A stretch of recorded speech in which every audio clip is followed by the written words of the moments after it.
This is Umar for BoxNation. We're at 20 Stories here in Manchester, and I know you fought Regis Prograis with a block nose. It still sounds that's an issue for you.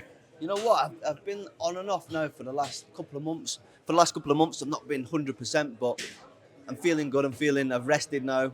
I had the fight, 4 weeks ago. I had some time with the family, ready to get back to it. Jack, you know what I said to Jamie today at the lunch and Nigel? The fact that you fought a world-class fighter in Regis, and look, we know fighters don't always have perfect camps. It's pretty unheard of. But you had a really bad camp with your broken ribs. Your nose was bad on the fight day as well and leading up to it. And you still beat a world-class fighter. That's actually going to stand you in good stead, probably. Do you agree? Yeah, 100%. Listen, I wouldn't have gone into the fight if I didn't believe I could win. I was always confident in that, and I know no fighter has a straightforward camp. There's always niggles, injuries, etc. I made no excuses, and there would have been no excuses if I got beat that night, but I was confident. I was ready enough to beat him. What was it like as well, being the first man to headline a fight at the Co-op? That must have been amazing. Yeah, unbelievable. And we've seen it over the last couple of years with all the big fights going over to Saudi, the kind of void really in big British boxing nights. So to have the first fight at the Co-op live, unbelievable. Definitely. Well, look, I don't know if your next fight's going to be at the Co-op or you're going to be going to Riyadh because a fight between yourself and Arnold Barboza Jr. has been ordered. Just before we come on to that, how did you assess his performance the other night in Riyadh, if you did watch it? Yeah, I thought he boxed sensible, he boxed smart. I thought Ramirez would have offered more. Ramirez looked shot really overnight for me. He was a shadow version of what I've seen in the past. And yeah, listen, I know I've been in a position like Barboza. I was mandatory for Josh Taylor's WBO title for what felt like a lifetime. So I've been chomping at the bit. We know what happened with the first fight. I've been on that road back now, climbing to get a world title shot. Barboza's the same. He's been on the hunt for a world title. So I'm just hoping that this fight can be made for a world title. I know Lopez has got the WBO belt. I'm not sure what his future plans are, whether he's going to stay at 140 and defend it, or whether he's going to vacate and move up. But yeah, listen, a fight at Barboza is a great fight.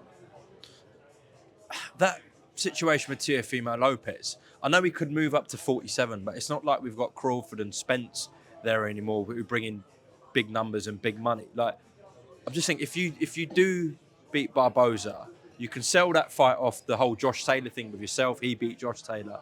I think Lopez. Here you go. How we doing? You okay? Just saying to Jack, if the fight with Barboza happens and he beats Barboza, in your guys' opinion, when he beats, thinking for Teofimo Lopez, we're all saying, oh, he's going to vacate, but what's the big fights for Teo? That is a big fight. Jack, you just put the... Yeah, sorry. It's all right, mate. That is a big fight. Jack needs a world title fight. So the aim is to give Jack a world title fight next. It's a very nice backup to have a final eliminator against Barboza.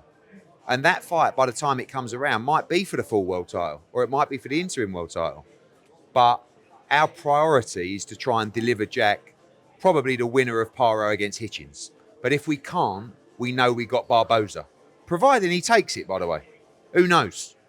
Because Oscar de la Hoya knows his boxing. He knows how good Jack Catterall is. And Arnold Barboza does not beat Jack Catterall. So when that fight comes around, it could be for a world title. But we're in a really good position now. It's starting to map itself out. We'll see what happens in Puerto Rico next week. You know, and if we have to travel to America for Hitchens, if we have to go to Australia for Paro, he'd do it. But do you think you can bring that? I would love to bring Manchester? that. I would love to bring it to Manchester. But you've got to respect Paro because he's gone to Puerto Rico to beat the champ. He's gone again to Puerto Rico to fight Hitchens. He also wants to fight in Australia. So we'll have to see. But Jack's in a really good spot now. You good with going to Australia? Yeah, of course. It's been that journey back now for the world title. I'm hungry. I feel like this is my time. So whether it's Australia, America, Saudi, I'm open to all these options. Just saying as well to Sam that looking at Eddie's stable now, like you're the main guy, really. I know you got your Joshua's, your Conor Benns, but Conor's got a situation still ongoing. He's not been back in the ring. Joshua's in the last phase of his career. He'd agree with that. Jack Catterall's the man at Matchroom at the moment, I feel like, anyways. Yeah, you know what? Very grateful to be in this position. It's been a good journey these last couple of fights, headlining shows around the UK. fighting some great name fighters. It's been a privilege, and I'm ready to press on now and get that world title. To be fair, I say that like it's just been an overnight thing. You've put in years and years of hard work with little reward, to be fair. But sometimes it just doesn't work like that in boxing. Sometimes, even if you're super talented, you got to wait and wait and wait. And you've done that and you've stayed patient. And now you're starting to reap those rewards. Yeah, 100%. And that's kind of my message to the kids coming through now that are turning professional, the amateurs, that it's never going to be a straight journey. And it's not always about the final destination. It's more about the journey.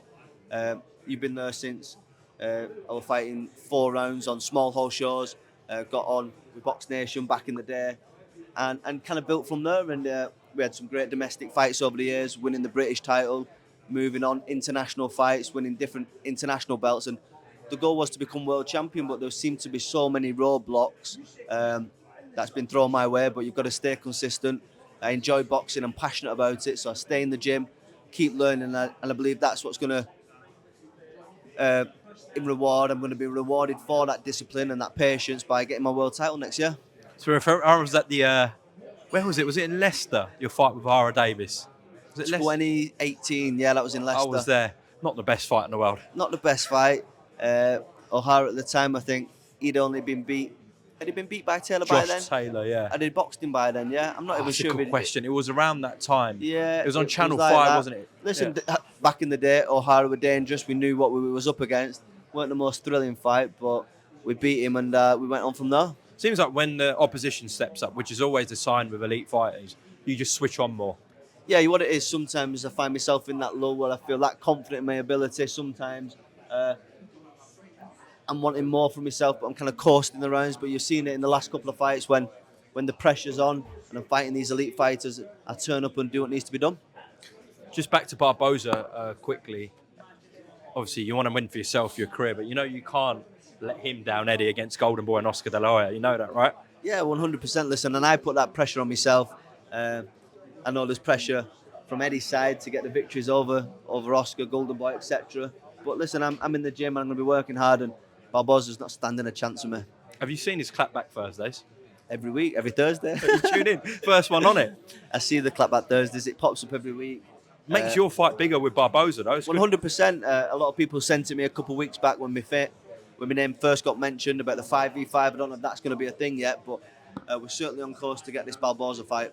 Jack, just before we close off, you've got a new addition to the gym. The reason we're here today at 20 Stories, Pat Brown has selected Jamie Moore and Nigel Travis, and I'm sure you agree that he's in brilliant hands with those guys. Yeah, this is why I've drove up today to support Pat Brown. Exciting new addition to the gym. I've been fortunate enough to be around Pat probably for the last year or so. Whilst he's finished off his amateur career, went to the Olympics, and he's got a great trainer in Nigel and Jamie, great team. Sam as his manager, signing with Eddie Hearn. So I'm excited for Pat, his future in boxing, and outside of boxing, I'm a Pat Brown supporter all the way. Jack, always a pleasure. Thank See you you back very in the ring much. soon, hopefully. Appreciate that.